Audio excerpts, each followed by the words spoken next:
Hola, muy buenas tardes. Mi nombre es Wendy Mesa. El evento de legislación comercial que yo escogí el día de hoy es la Constitución de 1886.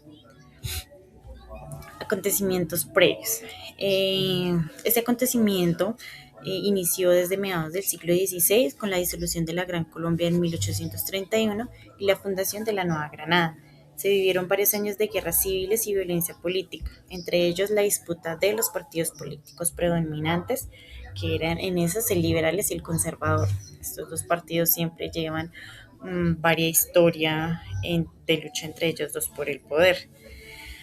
Asimismo, el alza contra el gobierno de Mariano Espina Rodríguez, llevándola al inicio de la Guerra Magna, que se llevó a cabo de 1860 a 1862, la cual termina con la victoria de los liberales, quienes procedieron con la creación de la reforma de la Constitución de Río Negro en 1863.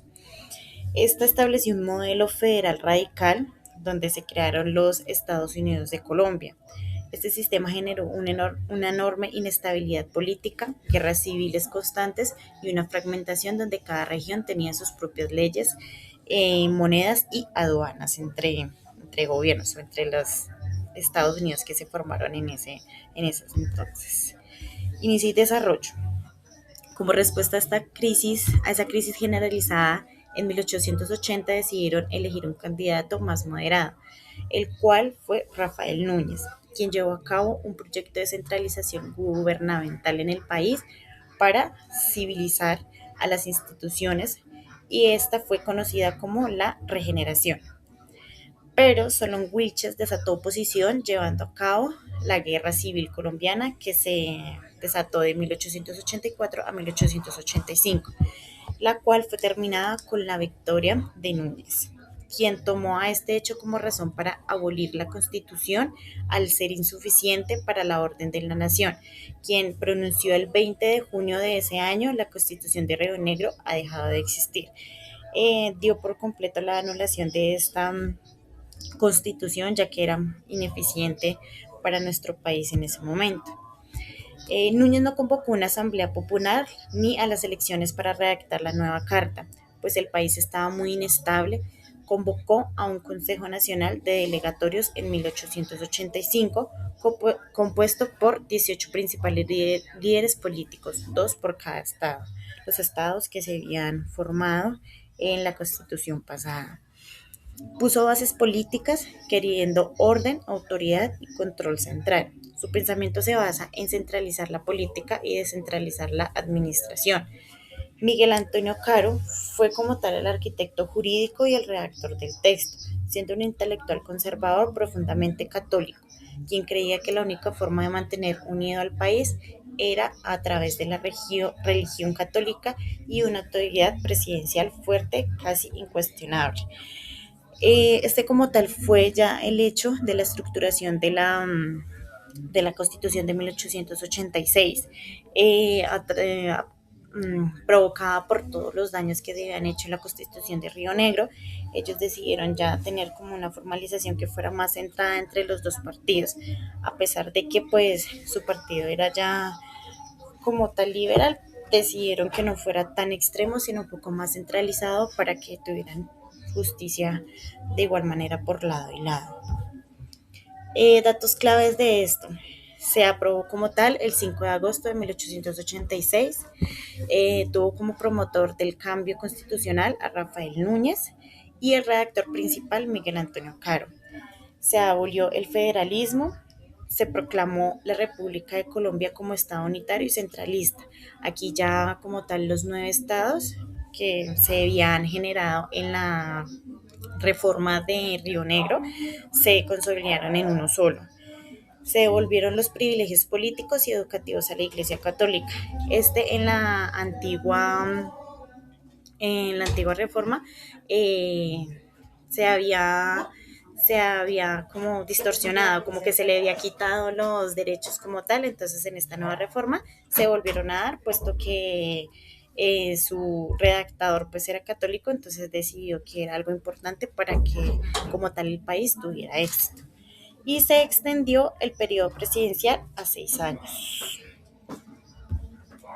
Causas y consecuencias. Sus causas. El colapso del modelo federal liberal, la quiebra fiscal del Estado, las recurrentes guerras civiles regionales, la necesidad de un mercado interno unificado. Y sus consecuencias, logró la unificación política y territorial del país, pero la exclusión de la oposición liberal alimentó tensiones sociales extremas que más tarde desencadenaron la Guerra de los Mil Días. Transformaciones legislativas resultantes.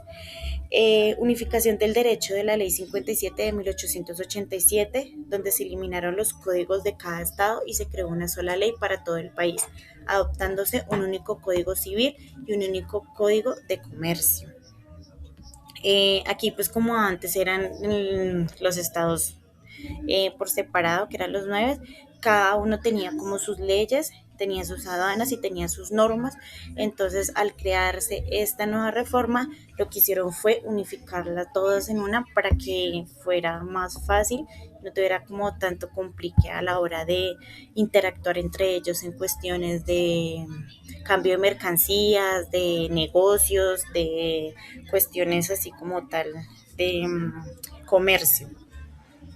El monopolio de la moneda, donde se prohibió a las regiones y a los bancos privados emitir sus propios billetes, centrándose el control de la moneda y el crédito en el Estado, dando estabilidad y seguridad a los comerciantes. Esto tiene que ver con el anterior, pues ya que al tener una sola moneda o al hacer una unión como tal de todos los estados, se manejaba a sí mismo una sola moneda. Entonces ya más seguridad porque al tener un estado una y un estado otra, pues no se sabía bien la conversión de cuánto valía y cuánto pasaba a valer al otro estado. Entonces daba más confianza a los comerciantes para poder hacer sus negociaciones y para poder hacer su cambio de mercancía entre ellos. La seguridad jurídica y propiedad privada, dando el artículo 31, elevó la propiedad privada a rango constitucional y el artículo 37 da libre enajenación de bienes. Eso quiere decir que ya los bienes como tal no se quedaban quietos, sino ya se podían promover y ya se podía como tal hacer negocios con ellos. Entonces no quedaban ahí estancados, sino quedaban ahí a la deriva como tal, sino ya podían hacer más negocios sobre ellos. Leyes de orden público, donde se crea el artículo 121, que permitía al presidente suspender las leyes ordinarias y gobernar mediante decretos de emergencia durante las crisis. Aquí le permitía como al presidente tomar más decisiones en cuanto a leyes que no viera viables en su momento para el país y también armar decretos durante las crisis que le dieran como tal solución en su momento, mientras podían como hacer una pausa de una reunión para poder integrar alguna que diera solución ya concreta como tal al problema que estuvieran presentando o a la crisis que estuvieran presentando en su momento. Aquí vamos con las contribuciones a la legislación comercial colombiana. En la unificación normativa. Antes, cada estado federal legislaba a su antojo en materia mercantil, donde si un comerciante de un estado quería vender a otro estado tenía que acomodarse a sus reglas. Al consolidar una república unitaria, el Congreso se encargó de ser el único dictador de leyes comerciales, dándose la Ley 57 de 1887, donde se unifica la legislación civil y mercantil, adoptándose el Código de Comercio de Panamá, que es el Código Terrestre, y el Código Nacional, que es el Código Marítimo, como normativa única para todo el país. Esta fue una gran contribución, pues ya se había recalcado anteriormente como en algunos puntitos. Ya a unificarse, pues lo mismo, todo se unificaba, todo era más fácil, todo era a nivel nacional, era válido en todo, entonces se les facilitaba y esto impulsaba más a los comerciantes ya como tal a mover todo dentro del país. A la costumbre comercial y seguridad jurídica. Al existir una sola constitución y un solo cuerpo de leyes mercantiles, las costumbres comerciales dejaron de ser prácticas locales aisladas y comenzaron a institucionalizarse a nivel nacional. Ya no eran solo como tal en ciertos locales, sino pues al ver que eran prácticas ya que eran viables para todos, decidieron nacionalizarlas al unificar todo en uno solo para que tuviera mayor éxito a nivel nacional. Se fijó por ley el sistema de pesos, medidas y la denominación de la moneda oficial, simplificando los intercambios de mercancías y contratos comerciales. Ese era un puntito que ya hemos tomado anteriormente. Ya se fijó como tal una sola moneda. Ya anteriormente habíamos comentado que en cada estado pues se manejaba a su gusto, a su semejanza, como ellos quisieran. Entonces lo que se hizo también para tener mayor seguridad y mayor control como tal a nivel nacional fue unificar el sistema de pesos y la simplificación de la moneda. También el artículo 47 de la Constitución garantizó el derecho de formar compañías o asociaciones públicas o privadas, siempre y cuando no fueran en contra de la moral o el orden legal, sentado de las bases para el desarrollo moderno de las sociedades comerciales en el país. Impacto en las actividades comerciales y decisiones del Poder Legislativo.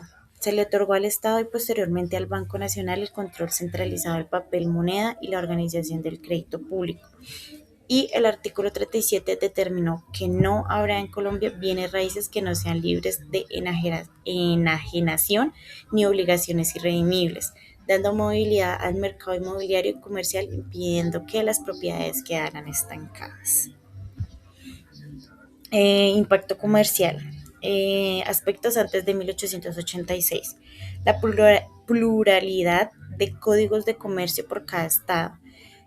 Tuvo como cambio con la Constitución la unificación de un solo cuerpo normativo nacional, que fue la Ley 57 del 87. Impacto que tiene hoy en día es en todo el procedente de tener un único código de comercio para todo el país. Otro aspecto, caos e inestabilidad monetaria regional. Cambio con la Constitución, tuvo monopolio de emisión y control de la moneda por el gobierno central. Y el impacto de hoy, estabilización de las transacciones y del crédito mercantil. Restricciones locales al movimiento de bienes. Cambio con la Constitución, garantía de libre enajenación a bienes raíces. Impacto en el comercio de hoy, dinamización del mercado de activos y garantías comerciales. Eh, Como tal, la justificación de estos impactos comerciales eliminan realmente muchas leyes que tenían caos al tener varias regiones o varios como tal estados. Entonces, al unificar estas normas comerciales en un solo código nacional, que fue la Ley 57, el Estado garantizó que las reglas del juego fueran predecibles e iguales para todos. Entonces, creando la base de la seguridad jurídica que el país necesitaba para prosperar.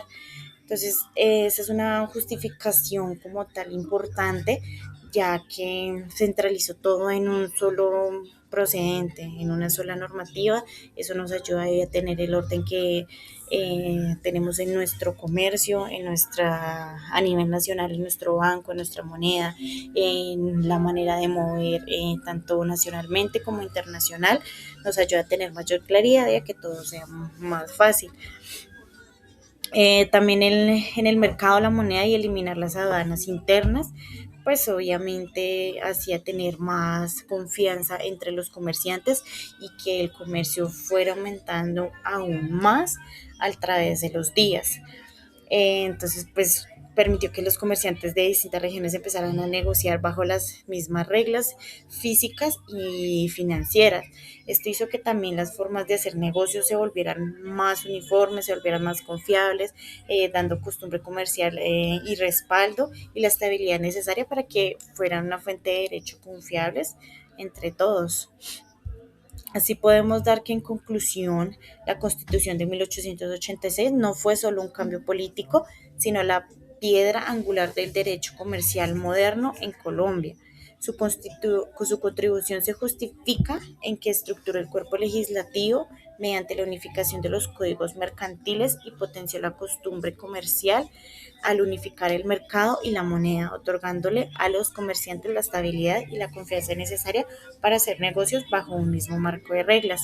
Este hecho me pareció interesante y lo escogí precisamente por eso, porque es como la base y la raíz de lo que hoy tenemos como tal en comercios, tanto nacionales como internacionales. Fue como el inicio para impulsar este hecho que hoy en día es muy importante y que hoy en día es lo que mueve realmente al país, tanto interna como externamente. Es algo supremamente importante para nosotros después de tantos años, de igual manera después de haber modificado también una vez más la constitución. De igual manera estos hechos siguen teniendo sus efectos en nuestro país y obviamente favorablemente, que es lo que nos ayudó a avanzar y a progresar internamente, nacionalmente y internacionalmente. Muchas gracias.